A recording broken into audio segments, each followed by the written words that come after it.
इस टॉपिक में हम बात करेंगे change of phase due to reflection. हम लाइट्स की बात कर रहे हैं और लाइट की रिफ्लेक्शन में और वेव्स की रिफ्लेक्शन में क्या होता है और फेज चेंज क्यों हो जाता है। आने वाली लाइट और रिफ्लेक्ट होने के बाद वाली लाइट जो है वो आउट ऑफ फेज क्यों हो जाती हैं। बेसिकली इस टॉपिक के अंदर ये डिस्कस करना है। इस फिगर में अगर आप देखें यहाँ पे तो आपको बेसिकली ये लाइट जो है ये एक मिरर से टकरा के और दूसरे स्क्रीन तक जाती नजर आएगी।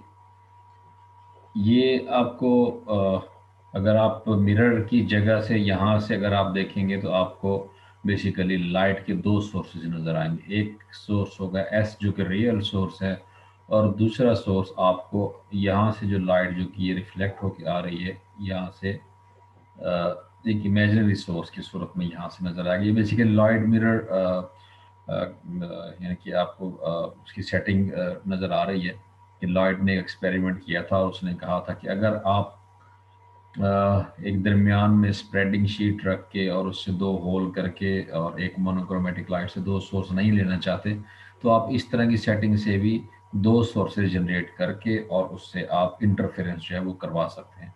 अब इसमें क्या हो रहा है कि जो व्यूइंग स्क्रीन है यहाँ पे आपके पास बेसिकली इंटरफेरेंस ही हो रहा है कि लाइट जो कि ये रेड में और ब्लू में जो पहुंच रही है यहाँ पे, ये जब यहाँ पहुंचती है इंटरफेरेंस होता है। अब इसमें एक लाइट आपके पास रियल सोर्स है और दूसरी लाइट आपके पास यहाँ से एक क्या कहते हैं उसको, इमेजिनरी सोर्स बन रहा है जिसको आप एस प्राइम का नाम दे रहे हैं। अच्छा, अब होता क्या है आमतौर पे लाइट जब रिफ्लेक्ट होती है इसमें आप जब रिफ्लेक्शन पैटर्न देंगे जो कि यंग डबल स्लिट एक्सपेरिमेंट में आपके पास जो जीरो पॉइंट पे जो पैटर्न बनता था वहाँ पे ब्राइट फ्रिंज बनती थी। लेकिन इस केस में, इन केसेस में जहाँ पे आपके पास एक रियल सोर्स होगा और दूसरा इमेजिनरी सोर्स होगा जो कि रिफ्लेक्शन की वजह से प्रोड्यूस हो रहा होगा, वहाँ पे आपको जो भी यानी कि मिड पॉइंट पे जो पैटर्न बनेगा वो आपको डार्क नज़र आएगा। उसकी वजह क्या होती है? उसकी वजह होती है कि वहाँ पे जो दोनों रेज मिल रही होते हैं, आने वाली जो दोनों वेव्स मिल रही होती हैं वो दोनों आउट ऑफ फेज हो चुकी होती हैं। जो रिफ्लेक्टेड रेज होती है किसी भी सरफेस से वो उसमें 180 का फेज शिफ्ट आ रहा होता है। तो ज़ाहिर है एक प्लस 180 एंगल पे होगी, एक माइनस 180 भी होगी, तो वहाँ पे वो दोनों एक दूसरे को कैंसल आउट करके डार्क फ्रिंज जो है वो प्रोड्यूस करती है। अच्छा, अब ये क्यों होता है? ये इस वजह से होता है कि जब भी लाइट जो है वो किसी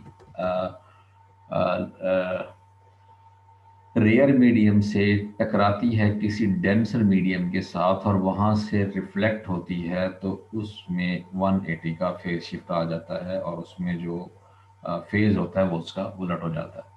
अच्छा, दूसरी सूरत में ये होता है कि जब लाइट रेज ट्रेवल करती हुई आ रही होती है डेंसर मीडियम में और वो रेयर मीडियम से टकराती है तो उस केस में उसके अंदर कोई फेज शिफ्ट नहीं आता, कोई फेज चेंज नहीं आता और रेज जो हैं वो सेम उसी फेज से जिस फेज में वो आ रही होती है उसी फेज में वापस रिफ्लेक्ट हो रही होती हैं। उसमें कोई 180 का फेज शिफ्ट नहीं आता। तो ये आपने एक पॉइंट जो है इसको आपने नोट करना है और अपने जहन में बैठाना है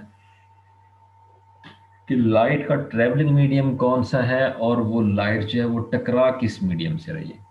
अगर तो रेयर में ट्रेवल कर रही है और डेंसर से टकरा रही है, इसका मतलब ये है कि उसमें रिफ्लेक्शन के बाद 180 का फेज शिफ्ट आ चुका होगा। जैसा कि एयर में ट्रेवल करती हुई आ रही है लाइट और आके ग्लास से टकराती है, तो ग्लास ज़ाहिर है एक आपके पास डेंसर मीडियम है, जब इसकी सरफेस से टकराएगी और रिफ्लेक्ट होगी तो वो बेसिकली एक डेंसर मीडियम से रिफ्लेक्ट हो रही है तो 180 का फेज शिफ्ट इसमें आ चुका होगा।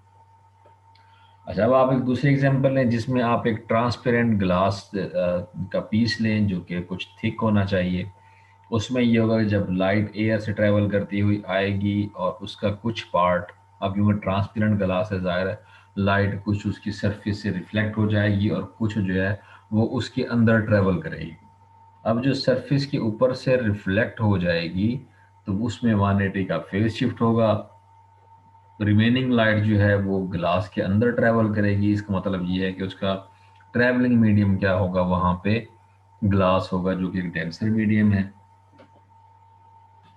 उसमें ट्रैवल करते हुए जब वो दूसरे एंड पे पहुंचेगी जहां से उसने उस ग्लास के पीस को लीव करना है, तो वहां पे आगे मीडियम कौन सा है, एयर, जो कि रेयर मीडियम है।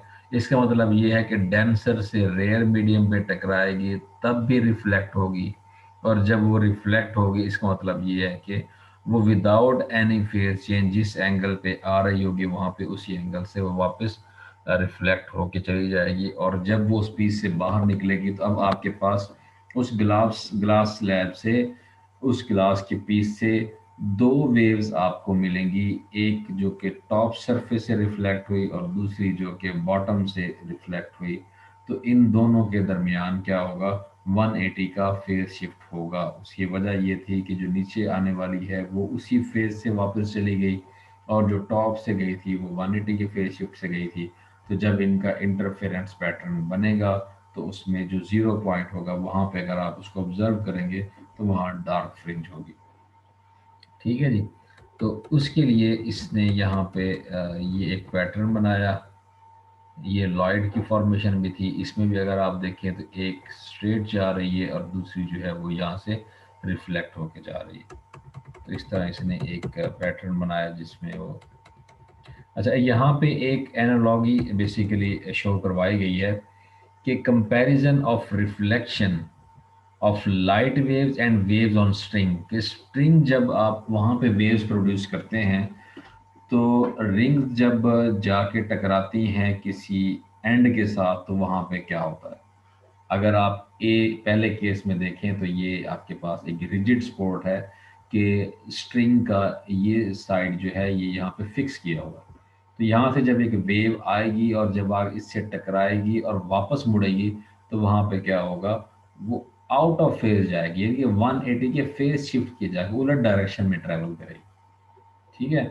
जबकि इस बी केस में देखेंगे यहाँ पे इनके एंड को फिक्स नहीं रखा गया, बल्कि क्या रखा गया, मूवेबल रखा गया है कि वेव्स की जो एनर्जी है वो इस एंड को मूव करवा सकती है। जब ये मूव करवा सकती है तो ये जब यहाँ से वापस ट्रेवल करेगी तब क्या होगी, सेम फेज के साथ करेगी। अब इस पॉइंट पे अगर आप देखें दोनों का फेज सेम है, जबकि ये वेव जब ट्रेवल कर रही थी तो इस पॉइंट से जब गुजरी थी और जब वापस इसी पॉइंट पे आएगी तो यहाँ पे इन दोनों का जो फेज है वो उसमें 180 का फेज शिफ्ट है।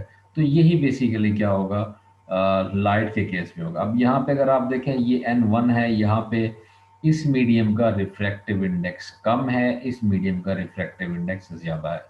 ज़ाहिर है जो डेंसर मीडियम होता है उसका रिफ्रैक्टिव इंडेक्स जो होता है वो हमेशा क्या होता है, वो ज़्यादा होता है।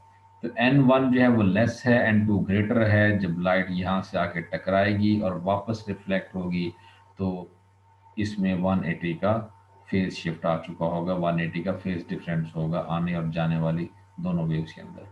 अच्छा, अब दूसरे केस में देखें, यहाँ पे आपके पास लाइट डेंसर मीडियम में ट्रैवल करती हुई आ रही है और उस इंटरफेस से टकरा रही है जो कि रेयर के साथ बन रहा है। वहां से जब रिफ्लेक्ट होगी तब क्या होगी, वो सेम फेज के साथ वापस जाएगी।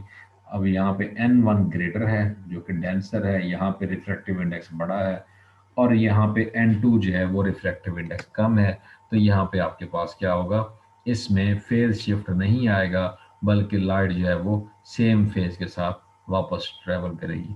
तो इस तरह ये टॉपिक अगर आप इसको स्टडी करेंगे तो इसमें आपको पता चलेगा कि लाइट जब डिफरेंट जगहों से टकराती है, डिफरेंट इंटरफेसेस से टकराती है, तो वो कैसे अपने आप को वापस रिफ्लेक्ट करवाती है।